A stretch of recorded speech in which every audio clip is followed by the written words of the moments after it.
Сайн бацхан уу? Ий доктор подкастын өнөөдрийн дугаарт маань сонготой эмнэлгийн мэдрэлийн оюун чимээгийн гишүүн оролцож байна. Өнөөдөр бид хоёр толгой эргэлт болон толгойн өвчлөлийн талаар ярих болно. За тэгэхээр толгой эргээд байна гэх хүмүүсийг яваад нэг тоохгүй яваад байдаг л да. Тэгэхээр эн чинь юу н цаашаа юм том асуудал дагуулдаг юм уу? Эсвэл нэг угаасаа л хүмүүс нэг жилд нэг хоёр удаа толгой эргээ явж байгаа юм бол зүгээр асуудал юм болов уу?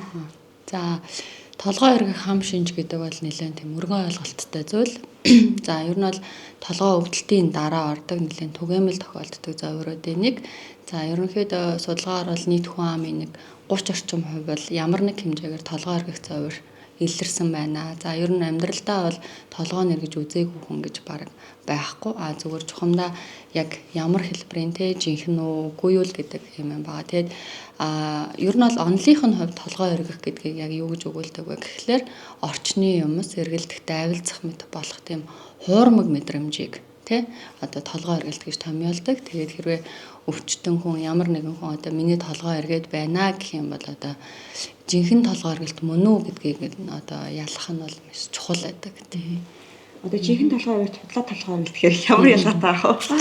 За яг толгой эргэлтийн үүсгэж байгаа шалтгаанаас хамаарна худлаач гэж байх уу те зүгээр хүмүүс юу гэдгийг те толгой эргэх зовирыг маш олон янзаар илэрхийлдэг штэ. Зарим нь юу гэдгийг ингээд жинхнээсээ юм эргэлж байгаа саяны хэлж байгаа шиг те зарим нь болохоор зөвхөн ингээд тэнцвэр алдаад гуйваад ахыг эсвэл зарим нь толгой нь манараад биеийн сулраад унах гад ахыг ч гэдэг юм уу те эсвэл баг нүдэн бүрэлцэхийг хүртэл толгой нь эргээд байна толгой маань эргээд байна гэдэг байдлаар илэрхийлээд байдаг те. Тэгэхээр энэ нь ингээд ер нь бол хоорондоо жоохон ялгаатай.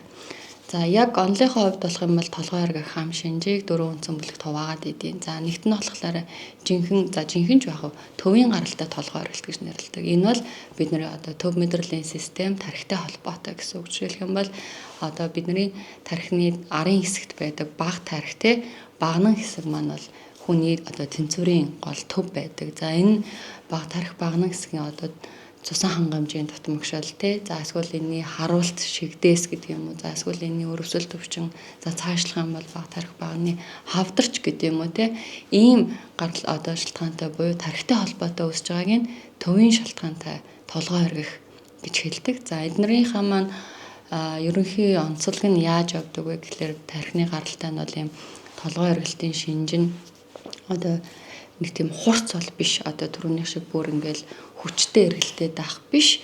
За арай жоохон бүдэгтэй сул за тэгээ байнгын шинжтэй. За илүүтэйгээр толгойн гэхээс илүү хөлд тэ ингээд босоод яваад алхах гэхлээр ингээд тэнцвэр алдаа тэнцвэргүйдэд байгаа юм шиг иймэрхүү байдлаар бол илэрдэг. За зөвхөн бас толгой эргэлтээс гадна нөгөө тархи учраас бидний нэмэлт мэдрэлийн шинжүүд буюу хил амын идрэх те нүүр мөрийнх за хөлгаар сулрах ч гэдэг юм уу ийм мэдрэлийн шинжүүдтэй хавсарч илэрч явах юм бол тархиных буюу төвийн гаралтай толгой эргэлт гэдэг те. За дараагийн нэг том ер нь бол толгой эргэлтийн дийлэн хувийн эзэлдэг нь бол тэр захын буюу чихтэй холбоотой толгой эргэх эмгэгүүд байдаг. За энд бол хамгийн илбэг тохиолддог 3-4 төрлийн өвчин байна. За нэгдүгээрт бол байршлын толгой эргэх эмгэг гэж байдаг. Тэр хөдөлгөөнтэй холбоотой. Энэний талаар яг илүү дэлгэрэнгүй төгсгөл рүү яриа гэж бодож байгаа. За хоёрт нь бол тэр Менерийн өвчин гэж байдаг. Лабиринтит гэдэг ингээд чихний гаралтай толгой эргэх эмгэгүүд. За энэ нөгөө төвийнхөөсөө яаж тархинаас ялгагддаг вэ гэхлээр толгой эргэлт нь бол үе үежилсэн байдалтай. Тэгээд нууц үетэй байж байгаа маш хүчтэйгээр толгой эргэлт. Стол түрүүний томьёолдог шиг ингээл орчны юмс эргэлдээл дайвалзаал ингээл бүр хөдөлж чадахгүй байдалд хүрэгдэг. Гэхдээ энэ толгой эргэлтийн онцлог нь юм сэдрэл намжмал те байнга юм шиг байгаа тань шүү дээ. Нөгөө түрүүний тархиных маань ингээл тархинд ямар нэг үүсгэр үүссэн л бол тэгэл тэрнээсээ хойш ингээл эмчит хандаад эмчилгээ автал байгаад идэг бол энэ чихнийх буюу захын толгой эргэлтүүд маань эмчит хандаагүй байсан ч гэсэн үе ингээд сэдрэл намжмал байдалтай байж байдаг. Дээрээс нь нөгөө мэдрэлийн шинжүүд байхгүй нь шүү дээ. Хөл гарын суулардаг, хил ам нь суулардаг биш.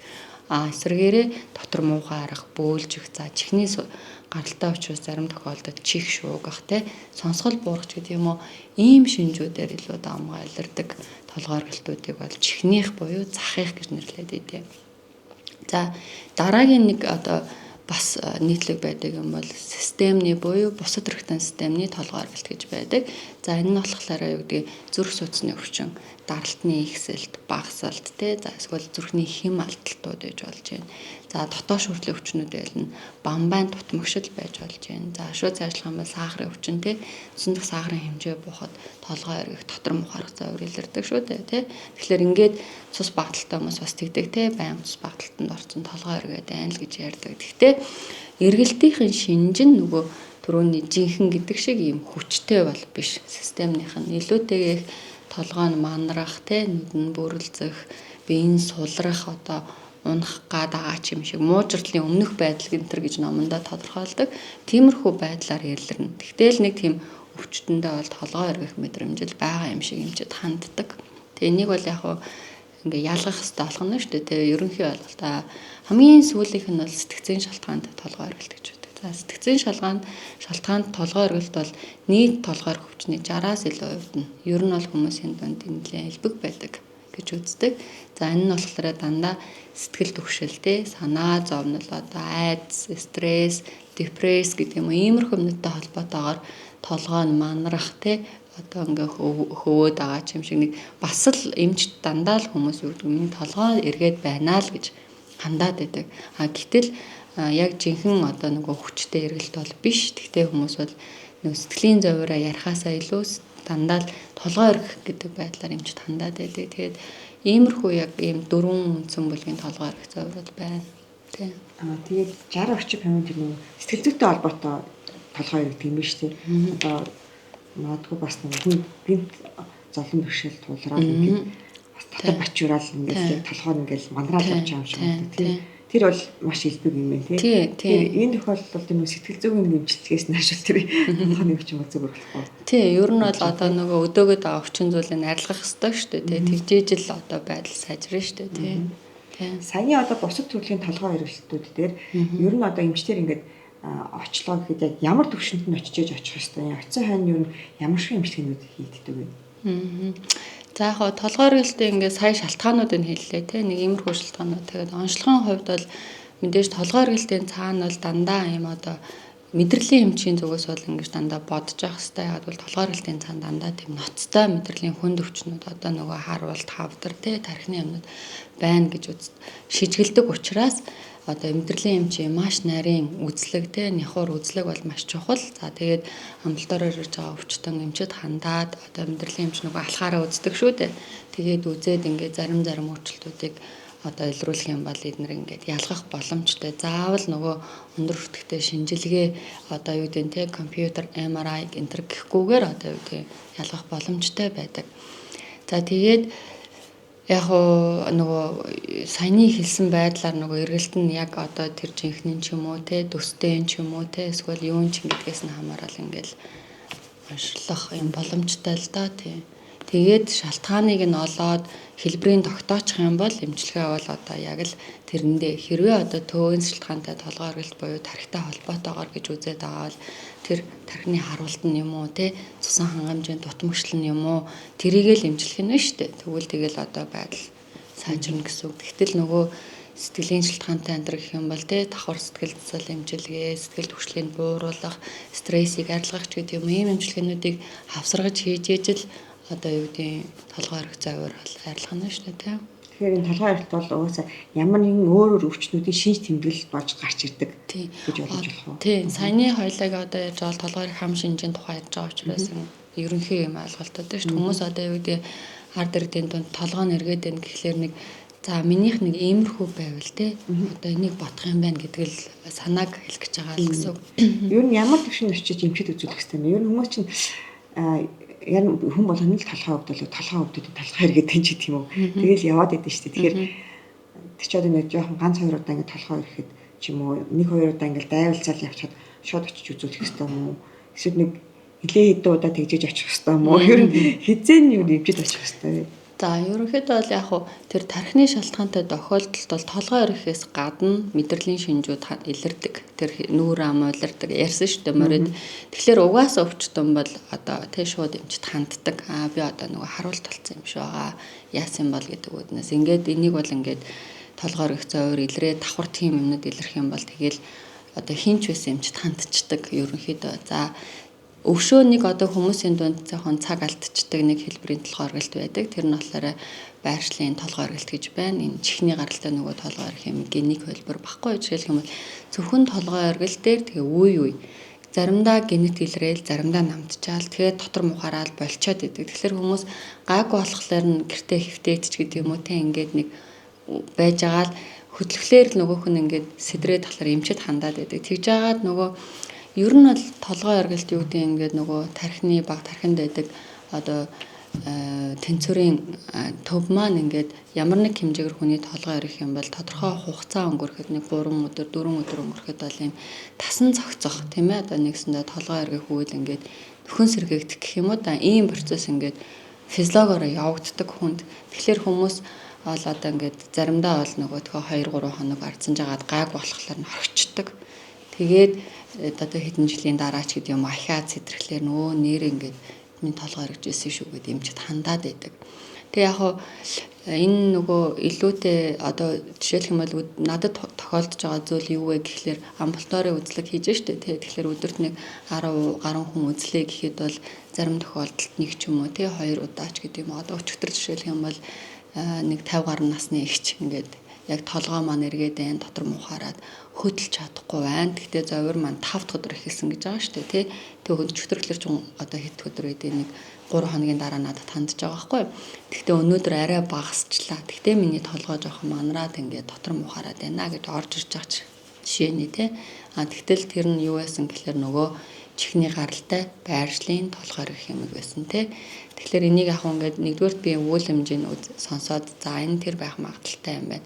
Нөгөө мэдрэлийн үзлэгээ хийгээд за энэ төв мэдрэлийн системтэй нь бол биш юм байна гэж тогтоочж байна. За даралт маралт юм хомыг асуугаад бусад хэрэгтнээсээ болоогүй юм байна тий. За тэгээд нөгөө чихний гаралтай толгой оргилт юм маань асуумжаас гадна одоо яг эмч өрөөндөө ерөөсөө яг тэр тухайд нь ингээд нэг юм байршил сэлгэж тавиад ингээд сэдээдэг сорилоор одоо оншилчиж болдог байхгүй. Тэгэхээр тэрийг хийгээд одоо ингээд нөгөө толгой оргилтыг нь оншилчиж байгаа. За тэгээд байна гэж үзэх юм бол шууд өргөжлүүлээд дасгал хөдөлгөөнийг зөвлөөд ингээд одоо тэр дасгалыг тэр доор нь хийгээд ингээд байдлыг нь сайжруулцдаг нэг юм өвчин байна. Гэхдээ энэ бол бас нэлээд хэлбэг байдаг. Тэгээд үр дүн сайтай жишээлх юм бол тэр застаг дасгалыг нь орж ирэнгүүт нь лимч үзэл нэг удаа хийхэд эмчилгээний үр дүн нэг 60 орчим хувьтай. За тэрийг нэг 5 минут завсарлаад 2 3 удаа хийхэд эмчилгээний үр дүн 98% ч гэдэг юм уу те шууд ингээд засарч болдог. Ийм нэг бол юм бас байна тийм. Тэгэхээр дасгал хийлгээ шууд л одоо тэр дараа ер нь эмчилчих боломжтой юм биш тийм. Тэгэхээр толгой оргид авал ер нь бол эмчэдтэй хандаад яг үзлэгээр тэр нь яг чихний гаралтай юу гэдгийг тогтоож болох. Тийм.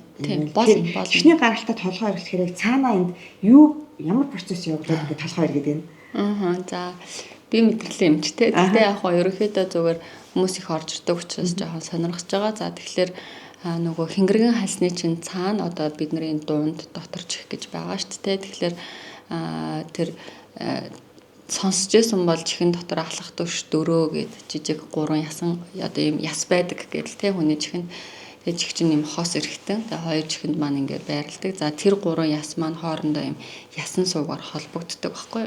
Тэгээ тэр ясан сууг дотор эндолимфийн шингэн гэдэг юм шингэн байж байдаг. За тэр шингэнд ингээд нөгөө хананд хүн болгоны тэнцвэрийн анхдагч хүлээ авар буюу одоо рецептор нь байрлаж байдаг. Одоо хамрын салсан нөгөө өнөрлөхүү байдаг гэдэг шиг. Тэгээд тэнцээс авч байгаа мэдээлэл юу тархи руу яваад тархинаас чих рүү ингээд бид нар одоо энэ тэнцвэрт байдлаа хангадаг байхгүй. Тэгэхээр саяны өвчин болохоор тэр одоо нөгөө яриад байгаа ясан суган дотор одоо арын үүдвчин хэсгээс нь юм талстууд одоо кристаллууд ингээд ороод тэгээд тэр нөгөө шингэний урсгалыг ингээд саадтай болгосноос болоод толгой оргилт үүсдэг гэж үздэг байхгүй одоо. Тэгээ тэрийг өдөөдөг хүчин зүйл бол чихний үндсэн суурь өөрчлөлтүүд, чихний өрөслүүд, за зарим тохиолдолд тархины гэмтлүүд тэ ингээд одоо юу гэдэг олон зүйлүүдийн нөлөөлдөг л да. За зарим тохиолдолд нь бүр шалтгаан тодорхойгүй ч ингээд ирж байдаг. Тэгэхээр тэр яагаад тасгалаар зүгээр болоод байна гэхлээр нөгөө шингэний урсгалыг л чөлөөтэй болгож ижил нөгөө толгой оргилт нь маань хэвийн болдог байхгүй. Тэгэхээр эмчилгээ нь ерөөсөө тэр нэг кристалл гэ хөдлөөд байгаа ямиг л байранд нь оруулаад тавьчихал гэсэн үг юм л да. Тэгээ тэр нэг ингээд хийснээрээ засардаг гэж үзэж байна. Тэгэхээр одоо тэр чихэн дотор байгаа хүний тэнцвэрийг хадгалдаг нэг юм систем байна тийм ингээд. Шингийн ингээд эргэлдэж байгаа шүү дээ. Тэгэхээр тэнд ямар нэгэн кристалл үүсээд байршил нь өөрчлөгдөж юм гэж ойлгох юм байна тийм. Одоо тэр кристалл гэж хэлээд байгаа нь болохоор отолитууд гэж нэрлэдэг тийм. Тэд нар нь болохоор ингээд нөгөө өөдөгч гэж чихний тэр наадлын юм нэг өдөр хөгсөд байрлаж байдаг байх нь шүү дээ. Тэнгүүтээ нөгөө ямар нэг өдөөлтөөр тий одоо нөлөөлөгч хүчин зүйлээр нөгөө кристаллууд маань тэр шингэний урсгалыг хөдөлгөөнд орсноор шингэний урсгалыг саадтай болгодог байхгүй. Тэгээ нөгөө хэвийн ийм хөдөлгөөнтэй байж ах хэвээр маань саад ороод болоод ирэхлээр л одоо толгоо эргээл дотор мухаарал бөөлжүүлдэг. Тэгээд хүмүүс энэ яаж яг энэ өвчин шилмэл аюу тийм өвөрмөц илэрдэг байхгүй. Одоо дандаа тэгдэг. Өглөө үүрээр унтжгаад тэ шөнө ингээ унтжгаад өглөө ингээл орноосоо босох гэсэн чинь хан таз хамаг юм эргэлдээл би баг ортоогоо ингээ хөвцөн ингээл нэг усан дотор байгаа юм шиг. Тэгэл бүр ингээл юу болов гэж бодсон. Тэгээ дийлийнх нь энэ зовёрыг нөгөө техник гэхээсээ илүүтэйгээр л нөгөө л харуулт тэ даралт ихсэлт гэж бодоод нөгөө тархины сангамжийн тутамгшил гэж бодоод ингээд яваад байдаг. Тийм. Гэтэл нөгөөх чинь бол ийм чихний гаралтай юм байршлын. Тэгээд саяны дээр хэлдэг шиг үг хэлэхээс гадна тэр нөгөө ингээ хөдөлгөөнд ороод ингээд орноос босоход л ингээд хамаг юм хөмрөөд байсан юм маань хүмүүс өөртөө анзаарах юм бол хөдлөхгүй болчвол тий ингээд аль нэг байрлалдаа ингээ хөдөлгөөнөө хорчих юм бол нөхөн намтчдаг. Толгой эргэлт нь намтчдаг, дотор муу гаралт нь намтчдаг. Босоод хөдлөлт ирэхээр дамждаг юм шүү. Дамаа юундаа бол ингээд толгоон нүдний хөдөлгөөнтэй.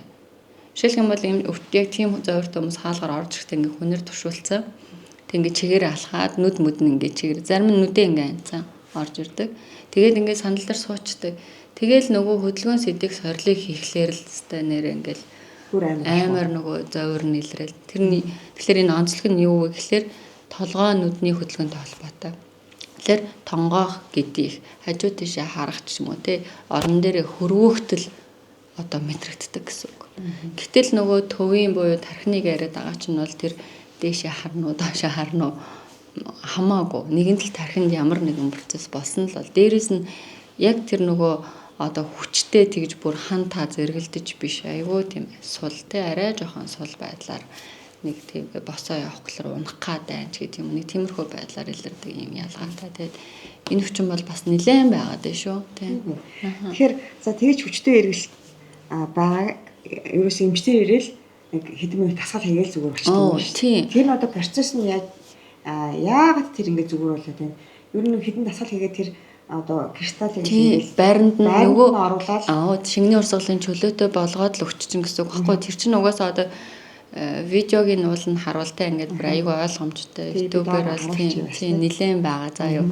Тэнгүүт нэг юм жижигэн талцдаг юмнууд шингэн дундуур ингээд гүйж байгаа л нэг уут руугаа ингээд ороод хөдлөөл тэгэл тэр шингэний урсгал ингээд чөлөөтэй нөгөө юмнууд байх хэвээр юмнууд ингээд хөдөлгөөнд орчихлоор л болоод байгаа байхгүй тий толгоор л үүсээд байна шүү дээ. Тэгэхээр нөгөө дасгал гэдэг нь тэр хөдөлгөөнд орсон юмнуудыг л байранд нь оруулчихж байгаа гэсэн үг. Тэгэхээр энэ бол нэмээр эмчлэгддэггүй. Нэг аюу тийм сайхнанч гэдэг юм уу те одоо юу гэдэг маш хүчтэй эвгүй мэдрэмж мөртлөө эмчилгээний үр дүн аюу сайтай тэгээд одоо юу гэдэг үнэхээр зөв онцлуулаад тэгээд яг зөв эмчтэй хандаж чадах юм бол тэгэл баг хэдийн тий 5 юм 10 минутын дотор л одоо хэм юм болдог. Тэгээд хүмүүс бол юу болчихваа эмчээ гэл ингээл хамх хөлсөн цутгаал нөгөө тасгал хийгээл босож ирэнгүүтээ яг яач вэ гэл ингээл үнэхээр баярлаа гэл те хэдэн өдөр ингээд аюу хэцүү байдалтай явж исэн чинь ингээл болоо мó гэл ингээд зүгээрөө ахаад надад болохгүй юу гэх жишээний байдлаар хандаад. Ер нь давтагддаггүй.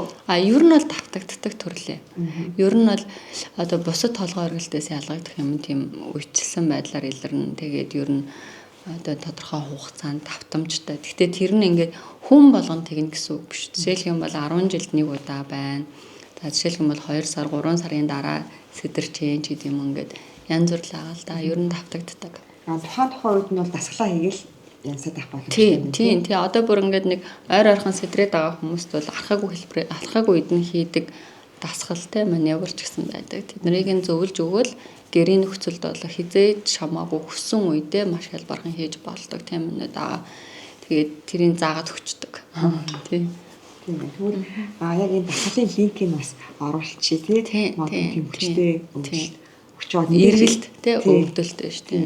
Хүчтэй эргэлт өгч байгаа бол магадгүй хэрэг болж магадгүй. Гэтэ эхлээд заавал эмчтэй очиж онцлуулах нь хамгийн зөв. Тэгчээд мэдээж эмчийн заавраар эхэлж хийчээд дараа нь гэртээ илүү үр дүнтэй шүү дээ. Тийм. Тэгээд өдөр болгон баг та нар ийм зөвөртэй хүмүүс одоо ирж байгаа юм биш тий. Өдөр 1-2 орж ирж ер нь бол тохиолдол ихтэй болоод байна. Айгүй ихтэй болоод байна. Одоо ер нь бол эмчнэр ч гэсэндээ одоо айгүй сайн мэддэг болсон тий. Ингээд нэг толгой нэгээд хаад иймэрхүү байна. Манай одоо юу гэдэг вэ? Өрхийн эмнэлэг дээр тий аймгийн эмнэлгээрч гэдэг юм эмчнэр ингээд бас одоо энэ positional vertigo буюу байршлын толгой эргэлт гэдэг юмгийн талаар бол нэлээд сайн мэдээлэл таагаад байна. Таслуудын нас бүдрийг зааж чадж байгаа юм. Тийм. Яг интернетээс хараад интернетээр айгүй ойлгомжтой байсан би таслуудыг харсан. Тийм. Шалтгаан нь бол тодорхой биш юм уу? Тэг яагаад яг тэр кристаллууд ингээд байршлаа өөрчлөлттэй? Яг гоо тэр нь болохоор нөгөө юу юунда дийлийнх нь 40 орчим хувьд бол шалтгаан тодорхойгүй үүсээд байна. Судалгаа шүү дээ тийм ээ. Тэнгүүд одоо үлдсэн хувьудад нь бол дандаа л чихний эсвэл тархины гэмтлүүд те тархины дөргөлтүүд ээж болж байна. Чихний өрөвсөлт өвчнүүд ээж болж байна. Нөгөө дунд чихний өрөвсөл энэ төр гэлээ шүү дээ. Тиймэрхүү юмнууд бол энэ өвчнөд бол шалтгаалдаг гэж үзэж байгаа тийм. Нөлөөлөгч хүчтэн зүйлүүд бол маш их. Жишээлх юм бол манай эмнэлэгт одоо хаалгаанд ороод одоо урт хугацааны юм хүн хаалгаанд те орохлоор нэг 2 цаг мөг хэвтээд нэг эмхтэй болж шилэн хаалганы дараас ирэхэд л яг энэ төрлийн юм сэтэрсэн байх жишээ нэг байрлалд удаан хэвтгэж гэдэг юм. За нэг өвчтөн жишээлх юм бол орой ингээд жоохон удаан эвгүй байралтай хэвцэн сэрэл босох гэсэн чинь тэгэхээр энэ нөлөөснө үү гэж байгаа байхгүй юу? Тэгэхээр энэ магадлал өндөртэй тийм. Гэтэ хамгийн гол нь 98% магадaltaй дасгал хийгээд дэмжигдэж болдог гэдэг нь хамгийн гоё юм тийм. Тэгээд зөв уншилчил. Хүмүүс яг тэгээд тэрийг хийгээд ингээ хүмүүсийг сайжруулах харахлаар бас айгүй гоё. Тийм шууд газар дээр одоо нэг дасгал хийлээ. Тэр чинь нэг дасгал хийхэд хэдэн минут орчим болж байна? За ингээл нөгөө толгойг 145 градус зургуулад хэвтүүлээд 1 минут тий харна. Тэгээд нөгөө нүдний хөдөлгөөн толгой эргэлтийг сидэрж байгааг харна. Цааш нь үргэлжлүүлээд дахиад тодорхой байралд оруулаад дахиад 1 минут. Тэгээ ингээ босоход 1 минут гэхэлэр бараг л нэг дунджаар 3 минут 3-5 минут орчим үргэлжилдэг тий. За яг ихэнхдээ хүмүүсийнх бол 1-2 орчим 2-3 удаа хийн. Тэгэл тэр нэг дунд нь бол яг би ингээд хүн гайгүй бол нэг 5 минут 10 минут суулгаж агаал дахиж хийж үзээл. Тэгэл бүрэн намдах жишээ нь. 10-20 минут машины зарцуулах хугацаа. За бүр холддоо л тэр. Тийм минут болдог 10-20 минут тэр. Тэгэл зүг үргэлжлүүлж байна. Тэгээд хэрвээ яг дахлаа гэж утгатай тацаа дахиад гэртээ хийчих бол тийм гэртээ хийдэг энгийнэнч байгаа тий тэрийг нь зөвлөл ингээд явуулчин тэгэл хүсэн үедээ хийж болдог тий. Тэгвэл хүчтэй толгой ирээд одоо гинт анаасаа бас дотор муухаараа толгой хөмрөөд ирж байгаа юм шиг. Болоод ирэх юм бол тэгээд ямар ч мэдрэлийн эмчт үзүүлэх хэрэгтэй юм байна. Тэгээд яг хэрвээ энэ төрлийн өвчин байх юм бол ерөөсөө нэг 10-аас 20 минутын хамгийн дээд 20 минутын дасгал хийгээл бүрэн 98% магадaltaй гэдэг өвчин юм байна шүү. За маш сонирхолтой ярилцлага өгсөн анчимын эмчтэй маш их баярлалаа. За баярлалаа. За баярлалаа.